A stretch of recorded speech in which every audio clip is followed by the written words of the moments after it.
Yes, welcome back to the Sports Show. We're going to have a little chat about squash, mate. A couple of blokes that you might know fairly well too have come into the office. We'd James Rogers, of course, the development officer down there for squash, and Bruce Nyland, who you've got a little bit of history with at the Port Adelaide Footy Club. Thanks for coming in, fellas. All right. Bruce, I want to apologise straight up for you having any kind of relationship with Barry. I want you to edit what he says. Whatever he says, we can get through that. Hey, let's talk about squash. You've developed a couple of great programs down there. You've got, what's the word? Inclusion, I guess, is what they're talking about at the moment. So you've got a bit of Indigenous stuff going on, a bit with the wheelies going on, a bit with the disabled. Tell us a little bit about it. Well, last year I did once a week through Disability SA, had a group, and basically fun, fitness and enjoyment stuff. And ran it for the whole year. It was quite a lot of them. Came from independent housing. And they loved it. It was mainly fun, fitness and stuff. And out of that came one of the kids who wanted to go on a bit further. And by probably next pennant, he'll play Division 2 at Adelaide Uni. Yeah, I mean, he's disabled, but physically not too bad. And he's smart in his own way. So that's that part of things. He comes with his carer. He's coming this afternoon. So I did a bit with older people in the West Orange Council area.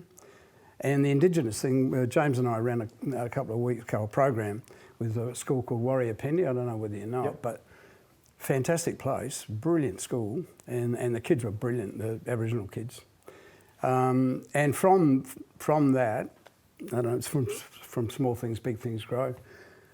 But there is a disconnect between the language of inclusion, where everybody's nodding their heads and saying we should, at the policy level, at the practical level. I know you know this with all sport. You think, what actually happens in terms of participation and funding and things like that? So I got a few hurdles to get over, get this boy into a normalised setting, and then, as you would know, Barry, there's an academy at Port Adelaide Footy Club, the Indigenous Academy, and I've discovered since then there's an organisation called SASS, which is Aboriginal Training Academy, and there's one at Port Adelaide Footy Club for men and women. And James and I have just been talking about it, and we'd like to just sort of coattail on the end of that and see if we can offer a sort of summer version of the kids that are playing footy during the winter. And that's not easy to do because it has to be a SASS course. The kids go to school 4 days a week, 1 day a week at the academies, and they're everywhere. There's one basketball, netball, soccer. So we're figuring, why can't it be squash? And how you physically do that? It sounds easy, not so easy. So mate, I'll go to you, James. Where are we at with squash? Squash is a game that's been around a long time, but you don't hear a lot of it. You don't hear a lot about it. I did read where one of the clubs was fighting to keep their courts it's actually open. Tomorrow we're trying to get as many people as we can out to the Gawler Squash Club, which is located in the Gawler South Footy Club. Yeah. And that Gawler Club's been quite proactive and looking after themselves, running a good program, pennants, all-inclusive stuff there for years. But just the way that, it wasn't really anyone's fault, but the way that the lease was set up between the council and the footy club, it had the footy club and the netball club and everyone else mentioned. Yeah. Squash had their own separate little agreement that wasn't in the lease. The footy club wants more space. They've got to expand because they've got more people playing and they've got the women coming in now. They want bigger change rooms. Yeah. And sort of they've seen the squash courts as a convenient place to bang some walls out and make a warm-up area. Okay. We've tried really hard to get the message across to the footy club and the council that with a small investment, they could actually put in movable squash court walls and you could have squash and your warm-up area. Bingo. And you could have, creche, you could have indoor bowls, table tennis, you could have any sport. Yeah. It's a multi-use sporting space. They would have 3 courts wide, so they have 18 metres by 10 metres. Yeah. For under 100 grand, they could really engage all these other sporting clubs in the community in their one facility instead of having to build other things and instead of cutting out sports like squash and losing them all together. So tomorrow night, if you've got nothing on, pop down there.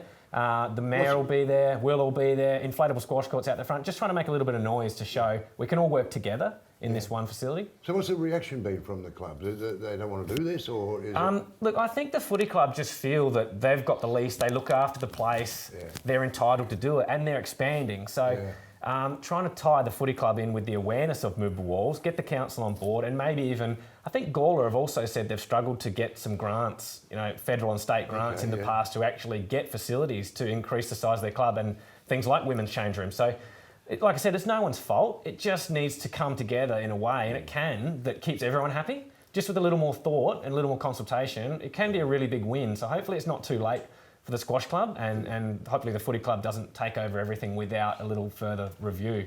So you're calling out the folks tomorrow, you said? Yeah, it's tomorrow night. I think it's around 6 p.m. We're trying to do a few exhibition matches and just show your support for, not just squash, but show your support for inclusion in multi-sport facilities where we can all work together. Yeah.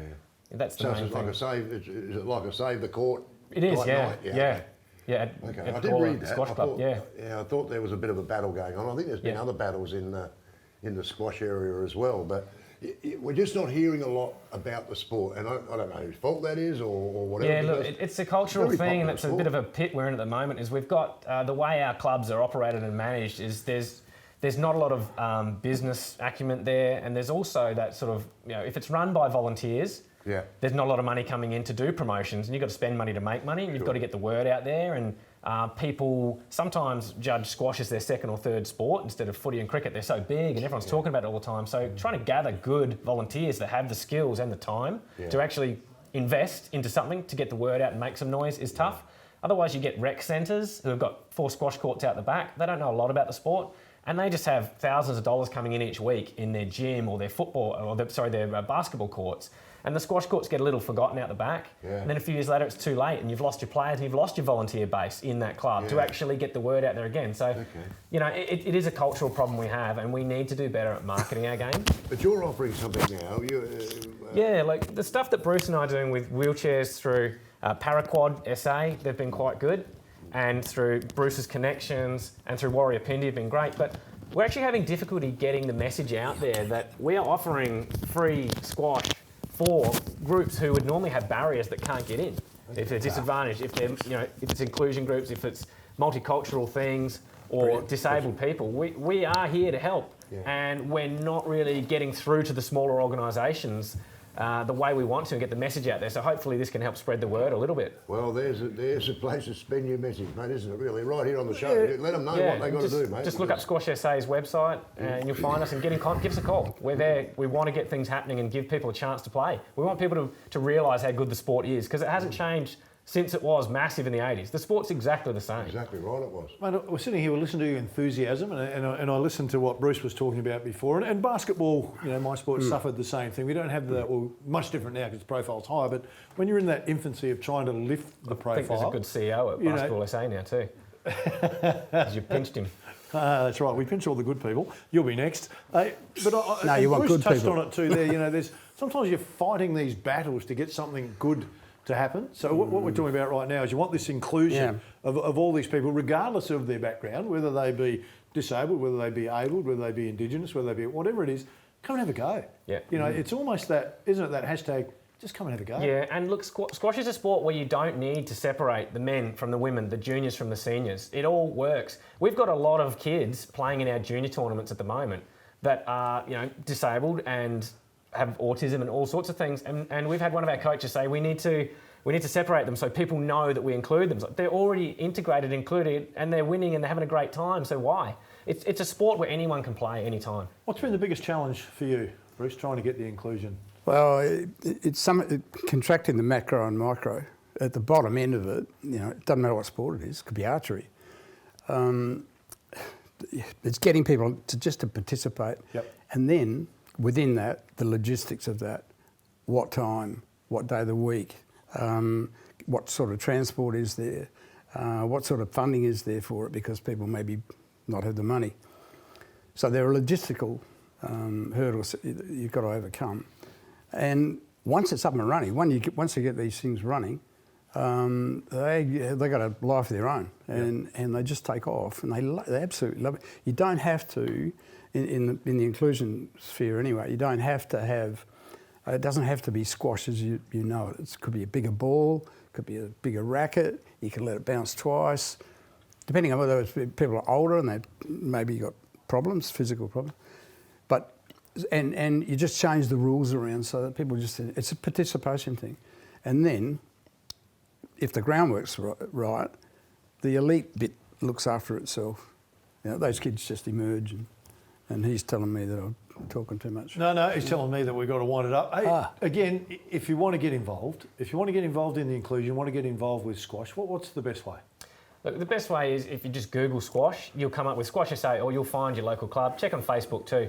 A lot of these clubs have Facebook pages where they may not have their own really established website. No, we can't let him go. Can't let Brucey go without talking. Bruce is, of course, a former Port Adelaide wingman. 62, 63, 65? Yeah, I think he played in the 63 and 65. 65. flags. Yes. How many did you lose? Yeah. And there's a few losing ones too. And a few, the ones with... We don't remember Barry. The ones with Sturt. No, I don't remember those. Don't remember those? No, I was the best player for North Adelaide at one stage. But you know why they got rid of you, don't you? Well, I do, and I don't want you to talk. It was costing well, I think we paid him about $3,000 a year, but it cost us about 12 grand in tape. So we had to get rid of him. There's nothing wrong with my knee either. It cost him too much money. Really, that wasn't the Really story good. I was expecting, I've got to tell you Really good player, Brucey, and played in a very good era. Played in It was an interesting really good side as well back then. Hey, Bruce, James, appreciate you coming in. Terrific. Thanks. Good work with that inclusion. It's fantastic. Exactly. Stay with us. Still plenty to come on the show.